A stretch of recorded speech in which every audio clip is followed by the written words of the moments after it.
하나님 말씀 창세기 45장 8절 말씀을 우리 다 같이 한 목소리로 봉독합니다. 시작. 그런즉 나를 이리로 보낸 이는 당신들이 아니요 하나님이시라. 하나님이 나를 바로에게 아버지로 삼으시고 그 온 집의 주로 삼으시며 애굽의 온 땅의 통치자로 삼으셨나이다. 아멘. 오늘 예배하는 여러분에게 주의 평강과 은총, 하늘의 은혜가 있기를 주님의 이름으로 축원합니다. 자, 우리 옆에 계신 분 뒤에 인사합시다. 할렐루야. 주님의 이름으로 반갑습니다.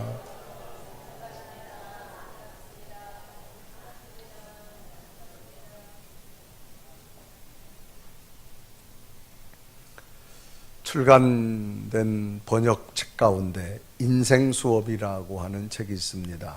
이 책은 죽음을 앞둔 사람들을 케어하는 호스피스 운동의 선구자로 알려진 정신의학자 엘리자베스 퀴블러 로스라고 하는 사람이 자신의 제자인 데이빗 캐슬러라고 하는 사람과 함께 수많은 죽음을 앞둔 사람들을 만나보고 인터뷰하고 난 다음에 인터뷰를 토대로 저술한 책 중에 하나입니다. 제목 그대로 우리가 인생을 사는 데 있어서 꼭 알아야 하는 게 무엇일까라고 하는 내용으로 기록되어진 책인데, 이 책에는 여러 가지 사례가 나오는데 이런 사례가 있습니다. 한 여성이 자동차를 운전하면서 고속도로를 막 질주합니다. 그런데 오늘 한참 가다 보니까 차들이 전부 서 있는 거예요. 그래서 자기도 브레이크를 밟고 이제 그 앞차가 가기를 기다리고 있는데 갑자기 백밀러를 보니까 뒤에서 웬 자동차 한 대가 전속력으로 달려오는 거예요. 곧 머지않았으면 자기 차를 와서 막 받을 것 같은 느낌이 되자 이 여인이 자기도 모르게 자기 자동차에 브레이크를 꽉 밟습니다. 그리고 자기 핸들을 꽉 잡는 거예요. 이제 곧 몇 초 후면 전속력으로 달려오는 저 자동차가 자기를 곧 이제 받을 수 있는 상황이 곧 오는 걸 예견합니다. 이제 어떤 일이 일어날지 너무나 잘 알죠. 근데 갑자기 이 여인이 무슨 생각을 하는 건, 내가 지금 뭐 하고 있지? 그런 얘기예요. 내가 지금 브레이크를 밟는다고 무슨 소용이 있고, 내가 지금 이 핸들을 팍 잡는다고 무슨 소용이 있냐 이 말이야. 뒤에 자동차가 와서 충격으로 받아버리면 그거는 보니까 자기하고 의도한 게 자기도 모르게 그냥 브레이크를 밟고 있고 지금 잡고 있는 거예요. 그래서 이 여인이 선택하기를, 나도 모르게 했던 이 방법을 좀 벗어나서 손을 놓았어. 핸들에서 브레이크에 발을 띄었어요. 그리고 자기 몸을 온전히 그냥 맡겼어요.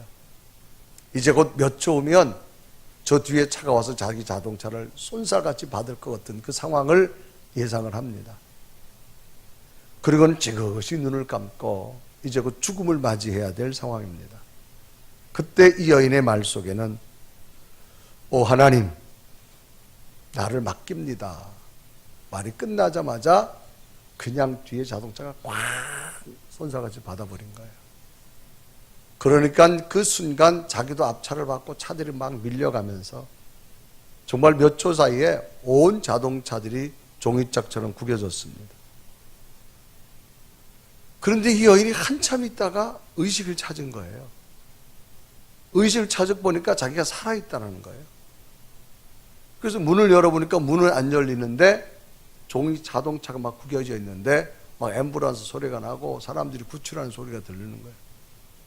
보니까 119가 와가지고 경찰이 와가지고 막 자기 문을 막 뜯고 그러는 거예요. 근데 자기가 살아있다는 거예요. 그래서 구출돼가지고 너무 이상해가지고 앞에 사람들은 굉장히 다쳤는데 자기는 하나도 안 다친 거예요. 그래서 119 구급대는 물어봤대. 아니 도대체 이 상황에 이 자동차면은 거의 사람이 사망 정도 가야 되는데 왜 내가 하나도 안 다쳤냐고. 잠깐 정신 잃었다가 살아났을 때 왜 안 다쳤냐고 하니까 그 119 구급대원은 그런 말 하더라는 거예요. 당신이 당신 몸에 있는 모든 힘을 뺐다라는 거예요. 다른 사람처럼 핸들을 꽉 잡고 있거나 브레이크를 꽉 잡고 있으면 그 충격에 의해서 당신은 몸이 상했을 텐데, 당신의 몸의 모든 신경서부터 모든 세포조직까지 힘을 다 빼고 편하게 있었기 때문에 몸이 유연했다는 거예요. 유연해가지고 당신의 몸이 하나도 상하지 않고 살을 수 있었다라고 하는 이야기입니다. 그 이야기를 듣는 순간 이 여인은 이 사건을 통해서 자신의 인생을 한번 돌아봤다라고 말합니다. 이 여인은 늘 자신의 삶의 자리에서 자기 일을 뭘 좀 해보려고 꽉 핸들을 잡듯이 그냥 꽉 잡고 인생을 살았습니다. 특히 새로운 일을 만날 때마다 더 잘해보려고 꽉 잡았어요.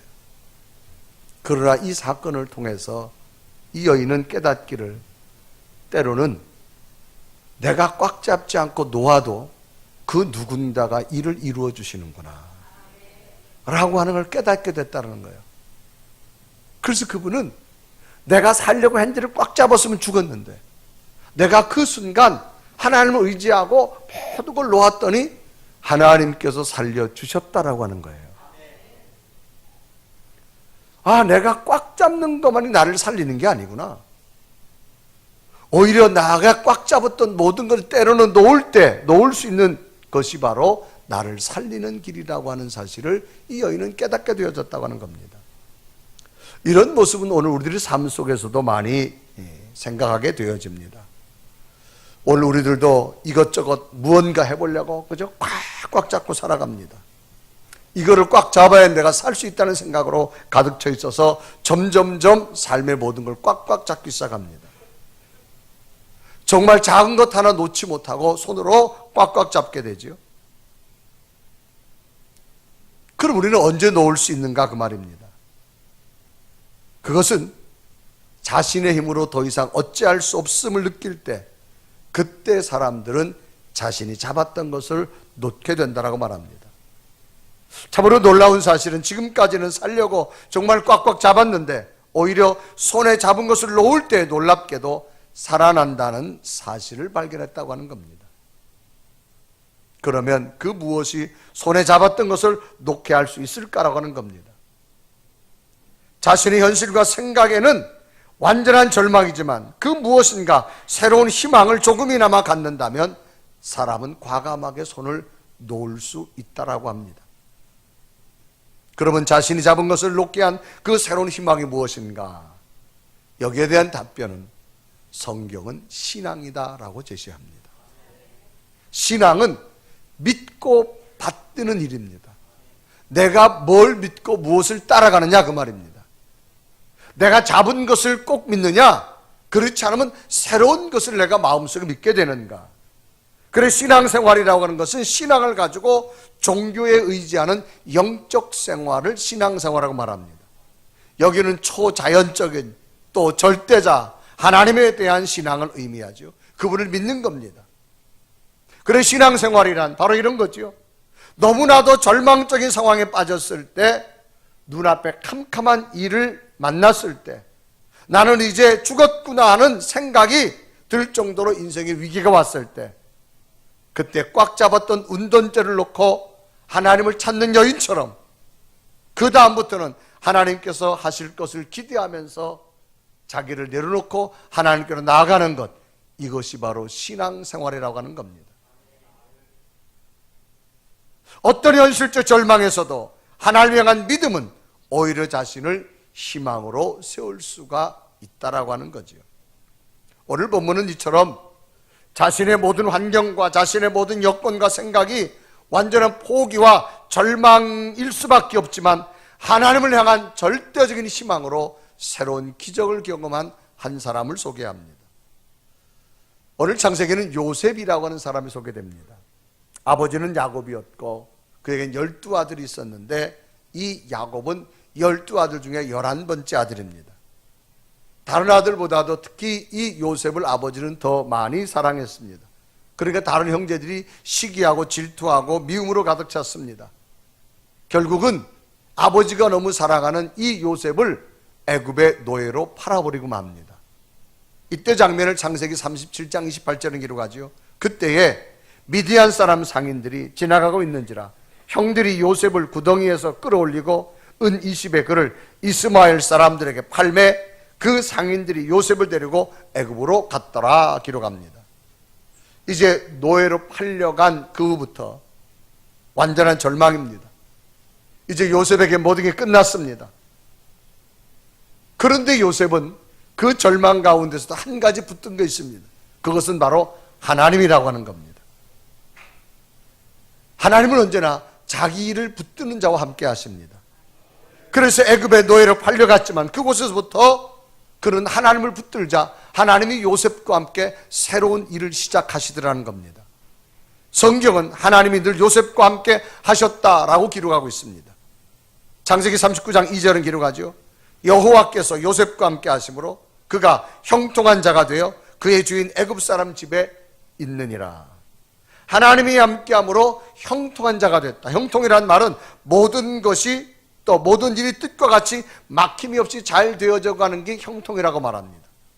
모든 것이 끝난 줄 알았는데 하나님이 함께하는 간 요셉이 생각했던 이상으로 놀라운 일들이 벌어지더라는 겁니다.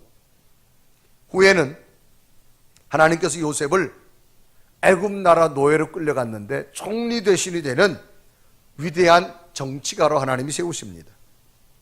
이제 그런 후에 형제들과 만나는 장면이 되어져서 요셉이 형들 앞에 나타납니다. 이제 오랜만에 요셉을 팔았던 형들은 예전에 다시 팔았던 동생 요셉인 걸 알고 이제 두려워 떨고 있습니다. 걱정하고 있습니다. 그럴 때 동생 요셉이 말하죠. 형님들 걱정하지 마십시오. 형님들이 나를 팔은 것이 아니라 하나님께서 나를 이 애굽 나라 총리 대신 쓰시려고 하나님께서 일찍이 형님들을 통하여서 하나님께서 보내셨습니다. 그러므로 하나님이 하신 겁니다 라고 말합니다. 그 내용이 오늘 창세기 45장 8절에 나와 있습니다. 우리 한번 다 같이 읽습니다. 시작. 그런즉 나를 이리로 보낸 이는 당신들이 아니요 하나님이시라. 하나님이 나를 바로에게 아버지로 삼으시고 그 온 집의 주로 삼으시며 애굽 온 땅의 통치자로 삼으셨나이다. 이제 두려웠던 형들에게만 형님들 저를 팔아버렸다고 괴로우지도 마시고 자책도 하지 마십시오. 형님들이 하신 일 뒤에는 하나님이 계셨습니다. 하나님께서 나를 형님들보다 앞서서 그곳으로 보내셔서 이렇게 나를 위대한 애굽의 정치가로 형통케 하셨습니다라고 말합니다. 오히려 두려워 떨고 있는 형들을 미워하지 아니하고 위로하고 있는 요셉의 모습을 성경은 소개합니다. 그러면 무엇이 그 어떤 힘이 요셉을 이렇게 세우고 인도하시고 형통케 하였을까라고 하는 겁니다. 이 질문에 대한 답변에 요셉은 이렇게 말합니다. 이 모든 것 하나님이 하셨습니다. 이 일 뒤에 하나님이 계셨습니다. 이것이 바로 요셉을 살려낸 위대한 한마디였다는 사실입니다. 이렇게 하신 모든 분이 하나님이십니다. 이 일 뒤에는 하나님이 계셨습니다. 그러면 이처럼 요셉을 살려내고 모든 것을 이루신 하나님께서는 요셉의 어떤 모습을 모시고 계셨기에 이렇게 처절한 절망 가운데서도 함께 하셨는가를 발견해 보면서 우리들도 요셉 같은 모습으로 다시금 세워지기를 소망하고 꿈꾸면서 다시금 요셉의 믿음에 도전하여 요셉처럼 형통케 되는 하나님이 일하시는 놀라운 일들이 일어나기를 주님의 이름으로 축원합니다. 그러면 요셉의 고백처럼 하나님께서 모든 일을 하셨습니다라고 하는 고백 속에 요셉이 가지고 있는 믿음은 어떤 믿음이었을까? 첫째는 온전한 순종의 믿음이었다는 겁니다. 자, 믿음이란 말은 어떤 사실이나 사람을 믿는 것을 믿음이라고 말합니다. 이 믿음은 하나님에 대해서 내가 아는 것으로 그치는 게 아닙니다. 자기 삶으로 연결되어져서 전 과정 속에 하나님이 개입하신다고 하는 것을 고백하고 믿는 게 믿음이라는 겁니다. 그냥 믿음 머리로서 내가 하나님 믿어요 이게 아니라는 겁니다. 내 삶의 전 영역에 들어오셔서 그 하나님이 함께하는 것을 내가 고백하고 체험하고 믿고 나가는 것, 이걸 믿음이라고 말합니다. 그래서 믿음에는 반드시 표출되는 것이 하나 있는 것이 뭐냐? 순종이라는 거지요. 순종에는 두 가지 사실을 말합니다. 첫째는 하나님 말씀에 대한 순종입니다. 자, 가령 누군가가 여러분을 믿는다고 합시다. 그러면 여러분이 말하는 것도 구체적으로 믿어야 돼요? 안 믿어야 돼요? 질문이 어려우신가요?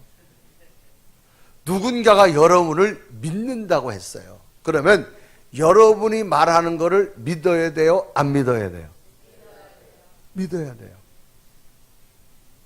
겉으로는 내가 당신을 믿는다고 말을 하면서 여러분의 말을 듣는 척만 하고 속으로는 거짓말처럼 여긴다면 그 사람은 여러분을 믿는 게 아닙니다.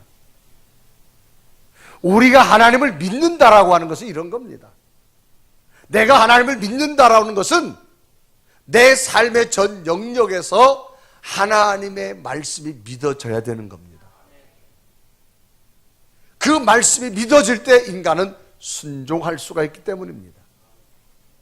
그래서 믿음은 하나님 말씀에 대한 순종이 수반됩니다. 두 번째는 주어진 환경에 대한 순종입니다. 자, 하나님이 내 삶 영역에 함께 하신다. 믿어지십니까? 그러면 지금 여러분 삶에 어떤 환경이 주어졌다 할지라도 이 환경 속에 하나님이 일하실 줄로 믿습니다. 이 환경마저도 순종할 수 있는 게 믿음이라는 겁니다. 내가 하나님은 전능하신 하나님을 믿어요. 하나님 내 삶의 전 영역에 함께함을 믿습니다. 그런데 오늘 환경에 내가 조금의 고난과 어려움이 왔다고 이걸 안 믿는다? 그건 믿음이 아니다라는 겁니다. 믿음은 내 삶에 어떤 환경이 주어졌다 할지라도 여기에도 하나님이 함께 하실 줄로 믿습니다. 이 환경에 순종하는 게 믿음이라는 거예요. 자, 힘든 일이 생겼어요. 아플 일이 생겼습니다. 그럴 때 무슨 생각이 들까요? 하나님 안 계신 거 아니에요? 내가 믿었는데 왜 이런 결과예요? 라고 말할 거예요.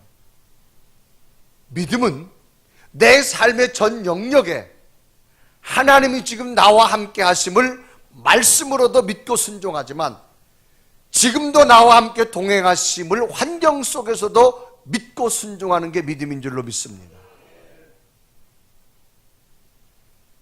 그래서 하나님이 믿어지는 자는 지금 내게 어떤 환경이 온다 할지라도 뭐가 보여주느냐? 희망이 보여줍니다. 하나님 때로는 지금 눈물과 아픕니다. 그러나 이 기간이 지나고 나면 하나님은 새로운 빛을 내게 주실 줄로 믿습니다. 요셉의 신앙이 이런 신앙이었다는 거예요. 요셉은 하루아침에 노예로 끌려갔습니다. 포기할 수밖에 없습니다. 좌절할 수밖에 없습니다. 그런데도 요셉은 이 가운데서도 하나님이 나와 함께 하실 줄로 믿습니다. 그 요셉의 믿음을 보시고 하나님은 형통케 하는 은혜를 주었어요. 구약 성경에 보면 사도 바울이 있습니다. 이 사도 바울은 정통 유대인으로서 예수 믿는 사람을 핍박하던 자였어요. 그러나 그가 살아계신 예수님을 만났습니다. 그리고 나서 자기의 삶을 뒤로하고 1차, 2차, 3차 그래서 자기의 모든 삶을 동원해서 복음 전하는 전도자가 됩니다. 그런데 이 바울에게 어떤 일이 생기느냐? 몸에 병이 들었어요. 바울에게 하나님이 어떤 일을 줬느냐? 바울이 기도만 하면 병든 자들이 막 고쳐져요. 근데 자기 몸은 너무너무 아파가지고 복음을 전할 수 없어요. 그럴 때 바울이 기도하죠. 하나님, 나 좀 고쳐주세요. 남은 기도하면 잘 낫는데 자기 자신은 기도해도 하나님이 안 고쳐줘요.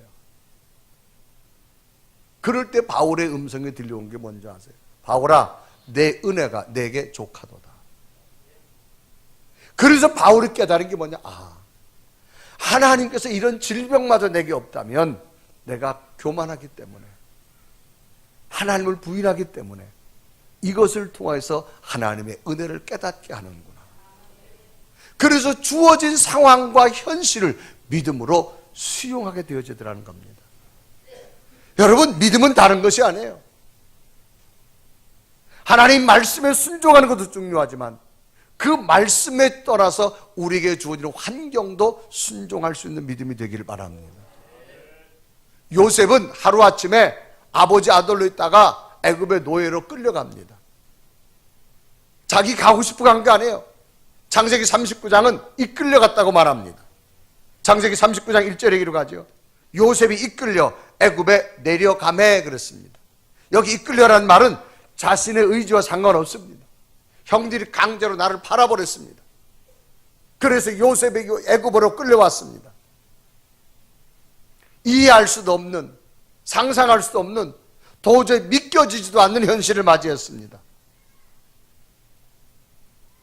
그런데도 요셉은 여기서 뭐냐? 이 환경 가운데서도 하나님은 나와 함께 할 줄로 믿습니다. 그래서 그 하나님을 놓치지 않고 붙들고 나니까 하나님께 주신 선물이 뭐냐? 요셉에게 형통케 하십니다. 그래서 창세기 39장 2절에 말하죠. 여호와께서 요셉과 함께 하심으로 그가 형통한 자가 되어라고 말합니다. 하나님은 누구와 함께 하느냐? 하나님을 찾는 자와 함께 합니다. 요셉은 이해할 수도 없는, 이해되지도 않는 처절한 노예로 끌려온 상황에서도 요셉은 자기가 하나님을 믿기 때문에 자기에게 찾아오는 환경도 순종했어요. 그리고 하나님을 붙들었어요.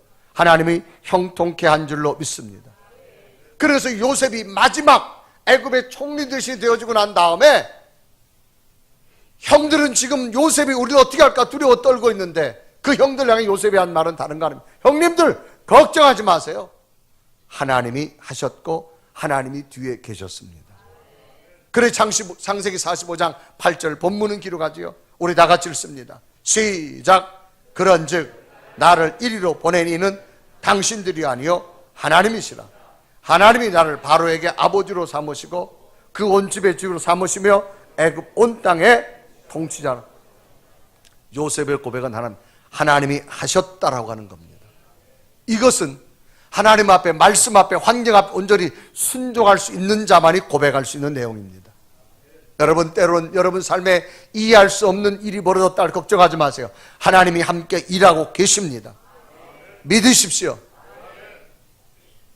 두 번째로는 요셉은 신실한 믿음이었다.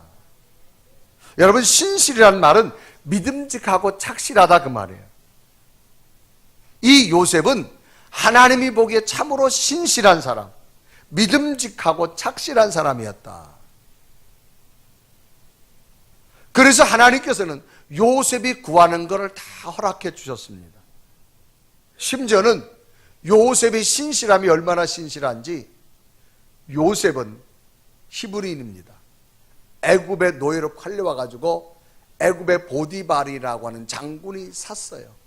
자기 집에 지금 일을 시킵니다. 그런데 요셉의 삶을 보니까 얼마나 믿을만하고 착한지, 이 보디발이 어떤 결정을 하느냐? 자기 집에 있는 모든 일을 관리하게 하는 총무로 삼고 심지어는 자기 집에 있는 모든 돈까지 요셉에게 맡깁니다. 그래 창세기 39장 4절에 기록하지요. 요셉이 그의 주인에게 은혜를 입어 섬김에 그가 요셉을 가정 총무로 삼고 자기의 소유를 다 그의 손에 위탁하니. 자기 집에 있는 일꾼들, 자기 집에 있는 일, 심지어는 자기 집에 있는 경제권까지도 누구한테 맡기느냐? 이 요셉에게 맡겼어요. 자, 여러분들이 돈을 은행에 맡기는 이유는 은행을 믿을 수 있기 때문에 맡기는 겁니다. 이 보디발이 자기 집에 사가지고 온 이 노예 요셉에게 자기 가정의 모든 일, 사람, 경제권까지 맡깁니다. 왜 맡길까요? 요셉의 신실함을 보았기 때문입니다. 얼마나 신실한지 보디발도 모든 걸 맡기고 더 나아가서는 하나님께서는 애굽 나라를 다스리는 위대한 정치가로 나라를 맡길 정도가 된 줄로 믿습니다. 오늘 우리에게 주는 도전이 무엇일까요? 신실함에 도전하시기를 바랍니다. 적어도 우리 속에 하나님이 계시다. 그러면 우리를 보고 누군가가 믿음직하고 착실한 사람이 되십시오. 더 놀라운 일들이 여러분에게 일어나게 될 줄로 믿습니다. 어떤 사람은 믿음은 좋은 것 같은데 신실함이 없어요. 아니에요. 신실해야 됩니다. 아멘. 누군가 여러분의 귀중한 것도 맡길 수 있는 사람들이 되십시오. 하나님이 놀랍고 귀한 것들 맡겨주실 줄로 믿습니다. 그러면 왜 사람이 신실하지 못할까요? 과도한 욕심 때문에 그렇습니다. 욕심을 조금만 내려놓으면 신실할 수 있는데 과도한 욕심 때문에. 마치 이런 거예요. 동물원에 가서 동물을 보다 보면 많은 동물이 있는데 특히 원숭이가 있습니다. 다른 동물들은 먹이를 이렇게 던져줍니다. 근데 원숭이는 던지기 전에 이렇게 사람들이 먹는 걸 보면 손을 내밀잖아요. 그 조그마한 철사구멍으로 손을 내밀어요. 그럼 바나나를 줍니다. 그러면 이 손을 잡고 바나나를 가지고 들어가려고 하는데 이게 안 들어가는 거예요. 왜? 바나나를 잡았기 때문에 구멍 보다가 손이 더 커졌어요. 계속 당겨요. 그 손을 가지고 들어가려면 방법은 하나밖에 없어요. 놔야 돼요. 근데 못 놔요. 왜? 이거 바나나 더 먹으려고. 우리 인간의 욕심이 이런 거다 이 말이죠. 사람은 자기의 삶에 족할 줄 알아야 돼요. 여러분 행복을 원하세요? 사람은 자기 삶에 족함을 깨달을 때 사람은 행복이란 단어가 찾아올 줄로 믿습니다. 사람은 족함을 모르면 원망과 불평만 나옵니다. 그러면 행복은 떠나갑니다. 누구나 마찬가지예요. 그런데 사람은 욕심이라는 것이 있기 때문에 절대 족할 수가 없어요. 자, 여러분, 예쁜 사람이 성형수술을 할까요? 아예 못생긴 사람이 성형수술을 할까요?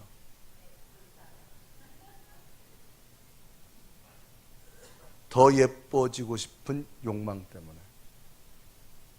사람의 욕심은 끊임이 없어요, 여러분.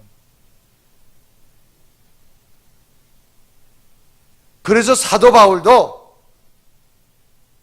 욕심이 있었지만 자기가 욕심을 내려놓을 수 있는 원동력이 뭐냐? 예수님 때문이라 그랬습니다. 그래서 사도 바울도 나는 족할 줄을 배웠다고 말합니다. 빌립보서 4장 11절에 말하죠. 내가 궁핍함으로 말하는 것이 아니라 어떤 형편이든지 나는 자족하기를 배웠노라. 스스로 족할 수 없는 배웠다. 누구한테? 예수님 앞에. 여러분 속에 믿음이 예수님이 계시면 족할 줄 아는 은혜를 깨달으시기를 바랍니다. 사람의 행복은 자기의 삶에서 족할 줄 아는 자에게 찾아오는 선물입니다. 그래서 사람은 자기 손에 잡고 있으면서 더 잡으려고 자꾸만 그 욕심을 내려놓지 못합니다. 요셉은 애굽의 노예로 팔려왔어요. 자기 인생의 끝입니다. 그런데 거기서 족함을 알았어요. 그럴 때 하나님은 요셉에게 더 많은 것을 부어주신 줄로 믿습니다. 여러분 어떤 환경에서도 족할 줄 아는 은혜를 잊기를 바랍니다. 때로는 여러분 생각대로 되어지는 환경이 왔다 할지라도 족함을 찾으세요. 예수님 때문에. 그러면 하나님이 여러분에게 새로운 희망을 주실 줄로 믿습니다. 그러니까 사람은 신실해지는데 신실함은 욕심을 가지고 있건 절대 사람은 신실할 수 없습니다. 예수님 때문에 족할 수 있는 은혜에 도전하십시오. 하나님이 신실함을 기억하시고 더 귀한 것 맡겨주실 줄로 믿습니다. 마지막으로 요셉은 바라봄의 믿음이었다는 겁니다. 가장 낮은 곳에서 하나님을 향하는 자의 시선은 특징이 하나님만 바라볼 수 있습니다. 성경에 보면 하나님께서 사람을 쓰실 때에 꼭 쓰시기 전에 그 사람을 어디로 데려갑니다. 어디로 데려가냐? 광야로 데려갑니다. 광야는 사막입니다. 자기 스스로 살아갈 수 없는 것이 광야입니다. 광야에서 살려면 한 가지, 하나님만 쳐다봐야 됩니다. 그래서 하나님은 언제나 쓰시는 사람들을 광야로 먼저 데려갑니다. 모세도 광야로 40년 데려갔지요. 예수님도 광야로 데려갔지요. 다윗도 사울이 그렇게 죽이려고 하니까 광야에서 10년 동안 도망 다니다가 이스라엘의 2대 왕으로 하나님이 쓰시게 되어짐을 봅니다. 광야는 풀 한 폭이 없습니다. 물 한 모금 없습니다. 오직 하나님만 의지할 수밖에 없는 곳이 바로 광야입니다. 하나님은 언제나 사람을 쓰실 때 광야로 데려가십니다. 왜? 그곳에서 하나님만 바라보게 하기 위하여서. 여러분, 때로는 여러분 고난과 지금 어려움 예상치 못한 일 있습니까? 광야같이 느껴지면 이때 하나님 바라보십시오. 하나님이 새로운 길을 여러분에게 주실 줄로 믿습니다. 요셉은 지금 노예로 끌려왔어요. 광야입니다. 어느 것 하나 자기를 도와줄 사람이 아무도 없어요. 그러나 이때 요셉은 하나님을 바라봤습니다. 그 하나님을 바라봤을 때 하나님은 요셉의 환경을 바꾸어 주셔서 노예로 끌려갔지만 애굽을 다스리는 위대한 정치가로 세워주신 줄로 믿습니다. 여러분, 다시금 우리 삶에 내 뜻과 계획대로 되어지지 않아서 광야와 같은 현실이 되어졌다면 이 기회가 다시금 하나님을 더 바라보십시오. 하나님은 전능자입니다. 위대한 역사가 여러분에게 펼쳐질 줄로 믿습니다. 요즘 현대인들이 중요하게 여기는 것 중 하나가 뭔가 하면 날씨입니다. 날씨. 그래서 휴대폰에 그 어플을 깔기도 하고 한 주간의 날씨도 보고 하루도 시간대별로 기온이 어떻게 되고 비가 언제 오느냐라고 사람들이. 왜? 요즘은 이 날씨가 경제와 연결되어지기 때문에 이 날씨가 굉장히 중요합니다. 우리나라에 기상웨더 예보센터라고 하는 것이 있습니다. 이것은 어떤 것인가 하면 기상청이 국가적 기관이라면 개위웨더는 사설기관입니다. 사설기관에서 일기예보를 해가지고 기후관리를 각 기업에다가 파는 겁니다. 그래서 그 센터장을 하는 분이 있는데 이분이 반기성이라고 하는 사람이에요. 이 반기성인데 이분은 어떤 칭호가 붙어 있느냐, 기상예보의 전설이라고 하는 칭호가 붙어 있습니다. 몇 년 전에 YTN 웨더 날씨하고 이 기상 웨더하고 비교를 한 달 동안 비교했는데 기상청에서 맑음 하면 이분은 우천, 상반대를 말합니다. 그런데 결과는 우천이 이겼습니다. 또 놀랍게도 이분의 발표가 기상청 발표보다 앞서는 거예요. 그러다가 비교하다가 이제 끝났는데 이분은 언제나 기상예보 중심에 서 있는 이 반기성, 이분은 1987년에 공군 전투비행단 기상대장이었습니다. 이분이 있을 때 86년, 88년 우리나라 아시안게임을 치르느라고 공군은 이 기상이 굉장히 중요하다고 합니다. 그래서 국제적인 행사하다 보니까 이 안보가 직결되다 보니까 이 기상을 정확히 맞춰줘야 되는데 그걸 하다 보면 과로로 쓰러집니다. 기관지 천식이 폐기종으로 진전이 돼가지고 몇 번이고 숨을 못 쉬면서 119에 후송이 될 정도입니다. 당시 어머니는 충북 충주에서 뭘 하시는 분인가 하면 불교 신도의 회장직을 맡는 분이었어요. 그래서 이 아들을 병원에서 안 되니까 고치려고 천도제를 지나고 자기 몸에 부적을 7개씩이나 붙이고 다녔다 그래요. 그런데 병원에 가도 안 되고 천도제를 지내도 안 되고 부적을 붙여도 안 되고, 그러니까 아들이 건강이 차도가 없는 거예요. 그런데 그 어머니가 나가던 그 절의 스님이 어느 날 어머니 그런 말 하더래요. 당신 아들이 살려면 교회를 가라고. 교회 가면 사람들을 많이 고친다고 하는데 당신 아들이 안 되니까 교회를 보내라 그러더래요. 제가 보니까 그 스님이 좀 용한 분 같아요. 그래서 이분이 어머니 말을 듣고 1993년에 처음으로 아내와 더불어 교회를 갑니다. 그러다가 2년 뒤 1995년 부활 전주에 갑자기 자기가 기도를 드리는데 내가 너를 치료하려는 음성이 확 들어오더래요.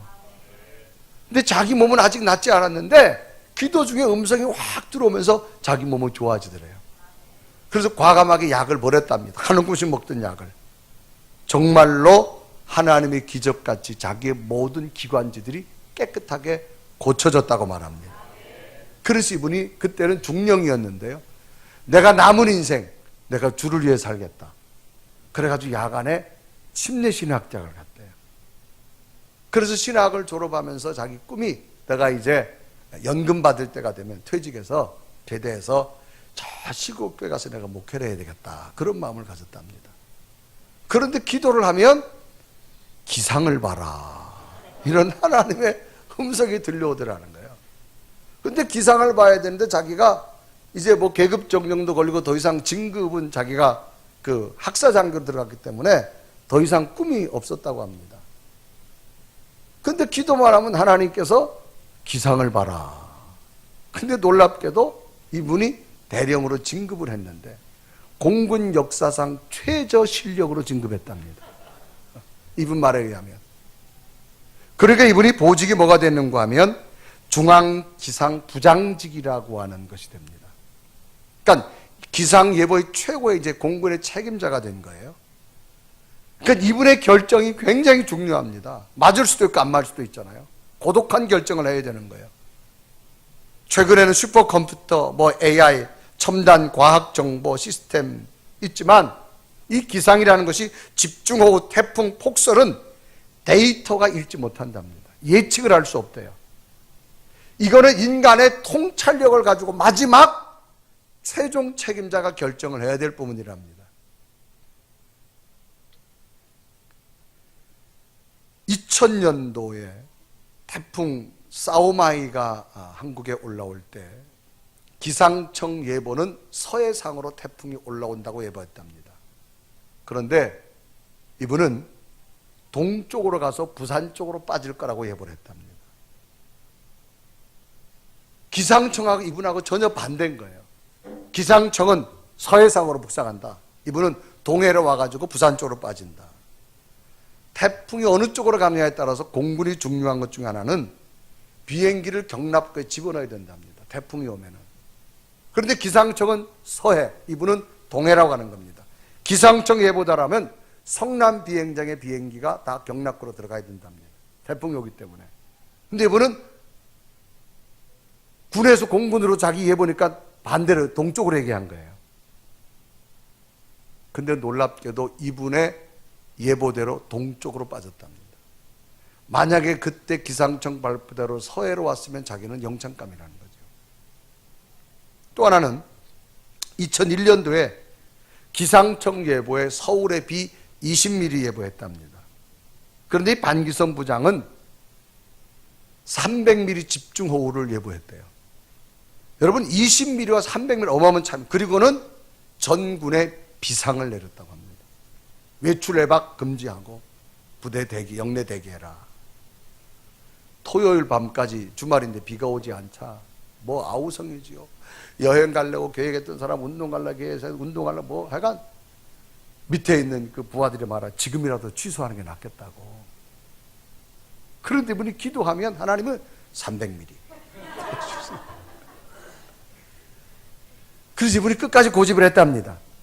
자정이 되자 비가 쏟아졌는데 정말 여러분 300mm가 쏟아져 가지고 지하철 2호선이 물에 잠겨서 62명의 사상자가 낼 정도로 비가 집중호우가 서울에 쏟아졌답니다. 그때 공군 총장이 말했대요. 너는 전설이다. 기상의 전설이다. 그래서 그에게는 레전드라고 하는 전설의 칭호가 붙어질 정도가 말합니다. 근데 이분이 글을 읽다가 이런 글이 있어요. 맨 마지막에 보니까 좋은 날씨, 나쁜 날씨는 따로 없답니다. 아무리 나쁜 날씨도 오래 가지 못하고 아무리 좋은 날씨도 그렇게 오래 안 간대요. 날씨는 수시로 바뀐답니다. 우리의 인생도 그렇대요. 지금 여러분 좋지 않다고 포기하지 마세요. 좋은 날이 올 줄로 믿습니다. 왜? 하나님이 함께 하시기 때문에. 그래서 하나님만 바라볼 때 하나님의 놀라운 일들은 지금도 일어나고 있음을 성경은 말합니다. 요셉은 이해할 수 없을 만큼 형제들에게 미워서 팔려서 하루아침에 노예로 팔려갑니다. 정말 광야 같은 곳입니다. 그때 하나님을 바라보았어요. 신실했어요. 하나님은 요셉을 끝내버리지 않고 애굽의 위대한 정치가로 세워주시는 하나님. 여러분 우리 앞에 때로는 좋은 날도 있고 나쁜 날도 있지만 걱정하지 마세요. 하나님만 바라보십시오. 놀라운 일들이 여러분에게 펼쳐질 줄로 믿습니다. 이런 요셉의 은혜와 승리가 여러분에게도 임하기를 주님의 이름으로 축원합니다. 우리 한번 고백하며 찬양할까요? 오늘도 주님 바라보러 왔습니다. 주님 의지 의지할 수 있는 믿음을 허락해 주시옵소서. 고백하며 찬양합니다. 하나님의 사랑을 사모하는 자, 하나님의 평안을 바라보는 자, 너의 모든 것 창조하신 우리 주님이 너를 얼마나 사랑하시는지 하나님께 찬양과 경배하는 하나님께 찬양과 경배하는 자, 하나님의 선하심을 닮아가는 자, 너의 모든 것 창조하신 우리 주님이 너를 자녀 하나님 사랑의 눈으로 하나님 사랑의 눈으로 너를 어느 때나 바라보시고 하나님인 자 안리로서 언제나 너에게 기울이시니 어두움에 밝은 빛을 비춰주시고 너의 작은 시름에도 응답하시니 너는 어느 곳에 있든지 주를 향하고 주만 바라보시라.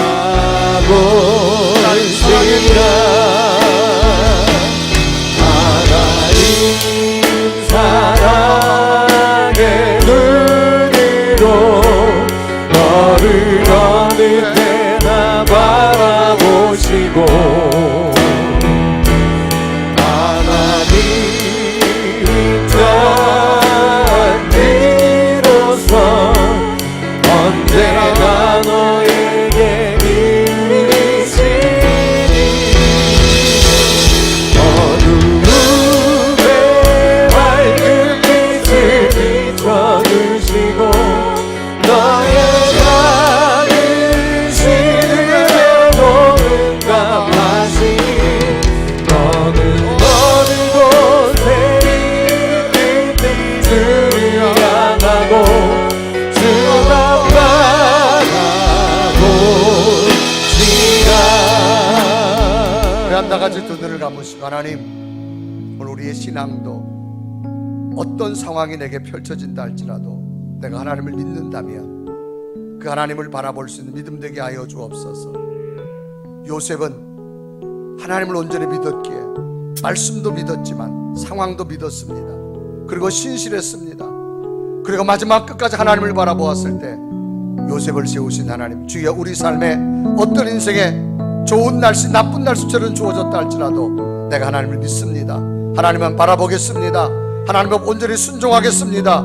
주여 그 믿음으로 다시금 요셉을 세우신 하나님, 우리 삶에 놀라운 일들로 펼쳐 주시옵소서. 하나님, 내게 주님만 바라보는 믿음을 허락하여 주옵소서. 우리 간절한 모습으로 주여 요셉의 신앙이 우리의 신앙이 되게 하옵소서. 간절한 고백으로 하나님 앞에 기도드리겠습니다. 살아계신 하나님, 이 시간도 사랑의 눈으로 주 앞에 왔습니다. 너를 어느 때나 바라보시고 내가 내 하나님 신실한 자가 되어서 하나님을 바라볼 수 있는 인자로서 하나님이 언제나 너에게 기울이시니 하나님 어두움에 밝은 빛을 비춰주시고 너의 작은 시름에도 응답하시니 너는 어느 곳에 있든지 주를 향하고 주만 바라보시라. 살아계신 하나님, 오늘 우리에게도 믿음을 주셔서 요셉처럼 말씀을 믿게 하시고 그 말씀 앞에 순종하게 하시고 내게 주어진 상황도 믿음으로 수용하며 신실한 자가 되어주고 하나님만 바라볼 수 있는 믿음 되게 하여 주시옵소서. 요셉을 세우신 하나님, 우리를 또 세우셔서 어떤 인생의 날씨 속에서도 하나님의 살아계신 기적을 보게 하여 주옵소서. 예수 그리스도의 이름으로 간절히 기도드리옵나이다.